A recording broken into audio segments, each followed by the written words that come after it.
What's going on, guys? Long time. I'm gonna give you guys a garden tour. Let me show you guys some stuff real quick. I recorded a video a few weeks ago, but I never uploaded it. So you guys, I think I'd never uploaded it. So I don't know if you guys know what's going on here. If you see this mess here, we had for like literally, guys, like weeks straight. There were, well, not weeks, but yeah, about 2 weeks. We had about just a whole bunch of rain, and that was last week, the week before that, and the rains were coming down like very, very hard, and my yellow pear tomatoes were like at least 8 feet tall and so heavy that they fell over. I tried to do something to stake them up and try to put that thing there and to hold them up, but it kept raining and raining, so the ground got real wet. So the soil was so wet down there, the stake that's in the ground, this rebar that's under there, it just started falling over with the weight of all this. So I just left it alone, let it grow. It's a hot mess, but it is what it is. So I haven't been out here in a few days because it's been like pushing 100 with the heat index and everything like that and the humidity. So what I do know is my yellow tomatoes started doing their thing. Last week was the first time that I started pulling tomatoes off of here. Remember I told you guys these things were growing, but they were not turning red. And I spoke to plenty of people who in our area, different people, and they were saying the same thing. They're coming to me, asking me questions because they're thinking they're doing something wrong. And I'm like, yeah, I think it's just because the weather we've been having this year. I think we've been more overcast this year than in previous years, so it's taking longer for the tomatoes to turn red. But let me show you guys. I'm gonna start on this side. You can see a bunch of my yellow pears are in there. You can see the colors. They are super ripe now, and they're just coming all at once. Now, one of the things you'll notice when you get a whole lot of rain and it's uneven like that, a lot of your tomatoes will get this splitting. That splitting is normally due to uneven watering and stuff like that. So this is a result of all that rain and stuff like that. Now, certain tomatoes, when you're buying tomatoes and buying tomato seeds, some tomatoes will say they're resistant to cracking or something like that. When they say they're resistant to cracking, that's what they mean right there. So, that's a good variety. So, for example, my tomatoes that I grow here, these are Tappy's Heritage Heirloom tomatoes. These are resistant to cracking. So, and look at those bad boys. This is the largest size that a Tappy's tomato is going to grow, right? And this is as much. If you get, now, resistant to cracking doesn't necessarily mean there's no cracking.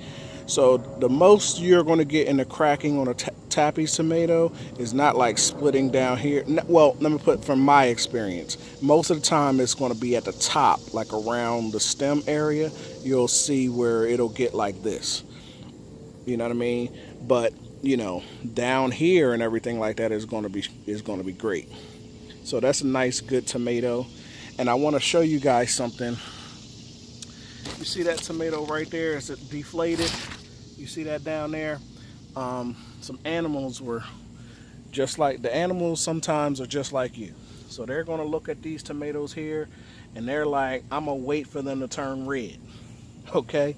So if you're sitting there like, I'm waiting for my tomatoes to turn red before I pick them, if you start noticing a whole bunch of your tomatoes are ending up like this because animals are coming in and eating half of them, don't wait till they turn full red.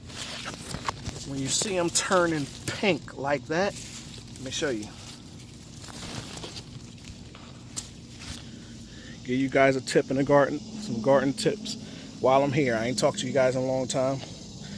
So Okay, this is ready. It's nice and soft.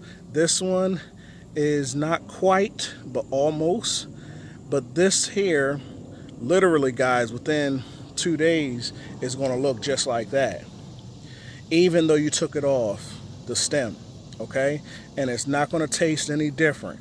So as soon as you start seeing them turn that color, just go ahead and pull them, because the animals aren't eating them like this. The animals are waiting until they get like this to eat them. So when you see them like this, you want to beat the animals to them and yank them off. Now that's only if you're having a problem, okay? If you're not having a problem, you can go ahead and wait a couple days if you want and leave them on there. When they get close like this, once I start seeing them close, I start yanking them. One, because the longer you wait on there, when those things are, as long as they're attached to the vine, right? If we start getting a whole bunch of rain and all that kind of stuff like that right now, that's when you start running into the splitting problems and everything like that. So as soon as they get close, you see that? That's as close as that's as bad as you're going to get on this that I've seen with this variety. You're not going to get the splitting down the sides and stuff like that. It's going to be just like that at the top. But that's about it. So, hopefully you guys can understand what I'm saying. That's my tip. So that's the Tappy's Heritage Heirloom Tomato. These are yellow pear tomatoes. First time I ever grew these. I noticed they are super prone to cracking. I mean, a ton of these things have cracking. This tomato also too, I don't necessarily like it by itself. The Tappy's tomato I can eat by itself, a little bit of salt.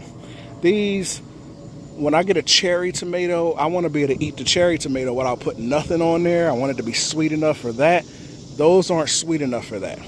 So those are the type that you would need to salt, or you need to roast or something like that. So that's that one, but you know, it's all good. This right here, I will be growing every year. This banana pepper, y'all, and I've already made some pickles and stuff like that, but this banana pepper, I've loved it. First of all, I didn't get my jalapenos and I didn't get my bell peppers because, you know, when I was building the garden, too much stuff came up and all that kind of stuff.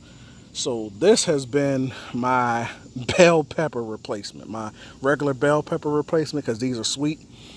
Man, this thing has been producing like crazy. And this is with it breaking. This thing has broken. Branches have broken off because this thing got so heavy, and with those heavy rains that I was telling you guys about, it's ridiculous. Plus, look at this. Look at these dark leaves, right? Look at this. You guys see this here? This is the pepper plant. It's looking weak because it needs to be watered. Let's step back.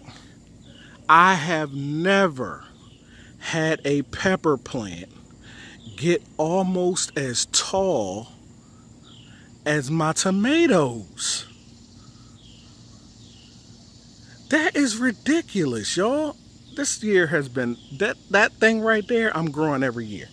Now look, the pots are basically the same size. The soil levels are basically the same size. I have never had a pepper plant grow that tall. And it's not just because it's bolting or anything like that. It's getting flowers up here, guys. Look. Look at this. It's producing at the top. So, y'all, this banana pepper has been amazing. Okay. Lemon balm on deck. Mint on deck. My parsleys and everything are coming back. You guys want to know why? See, that cage is down. You see what's inside of it? That is Caddyshack. I caught Caddyshack. For those who don't know who Caddyshack is the fourth. Count it up. 1, 2, 3, 4 groundhog. I trapped him And I told you guys, when he gets caught, he will not, because he killed my squash, and because he killed my zucchini plant that used to be in there, because he killed my string beans that were over there, he did not deserve to be let loose and set free. So he died a slow death in 100 degrees in that cage. So I will throw him at the entrance of the yard where groundhogs like to come in. And I left him also in there because, look at this, guys. My Swiss chard, you know, those of you guys who know me, been here for a while, you know, it's one of my favorite vegetables because it just keeps on, it takes a licking and keep on ticking. Notice it's back. Nothing has been eating it. Notice since he got caught, my parsleys are starting to come back. They're falling down because I just watered those, just like I watered my mint. I just watered those. So yeah, that's him. So now I think I am actually finally officially done with the groundhog problem, at least for 2018. So what does that actually mean? That means I get to clean these beds out finally and plant my, start thinking about planting my fall vegetables in here without fear that it's going to be eaten. So I have to clean all of this. I let this thing get overrun with a bunch of mess because I didn't want to waste my daggone efforts with those things eating. So fall stuff is coming. Lemons, limes, still growing good. Look at this. This daggone thing has grown and is reaching. Remember I told you guys, blackberries, the raspberries, they propagate by putting out runners. So they're trying to find places to now plant themselves. Look at that. Boom. You guys, you don't know what a blackberry tastes like until you grow it yourself. Trust me. Trust me. I know what you heard. My God. Woo. So everything over here is going well. Blueberries next year, with the size of these blueberry plants, I think I am going to be having something next year, or at least in the third year. Okay, let me hurry up, guys. Hurry up. Potatoes should have been dumped, but every single time a weekend come, it starts doing it again. And I have a whole bunch of potatoes left on my counter, so I need to actually dump these. So hopefully this weekend I'm going to take one of these baskets and dump it and see what I got, and I'll let you guys know what's going on with them. All right, my red cherries out here, my orange cherries, sugar. Let's see what these taste like.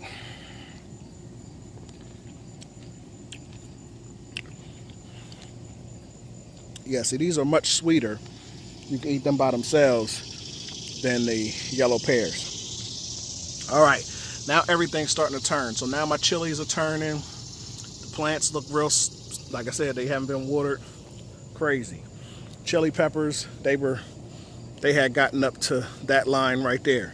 Same thing with my pepperoncinis. They got up to that line right there on the fence. But half of this is not because they haven't been watered. They're laying down like this because of that rain, and they were so heavy. I had to come out here and cut off a bunch of these just so I can pickle them. So this plant, even though it's laying down like that, even though this is laying down like that, these plants are actually still alive. So all I do is water them, and look, they're still growing. They're still growing, guys. Still growing. Still growing. Look at it. Still growing. So I actually need to come and pick all of this stuff. So got the forest. I have neglected this tomato plant here. And I'm going to now not neglect it. I'm going to take this fence thing off of it and see what's going on. I now see some tomatoes in there finally, and hopefully they taste good.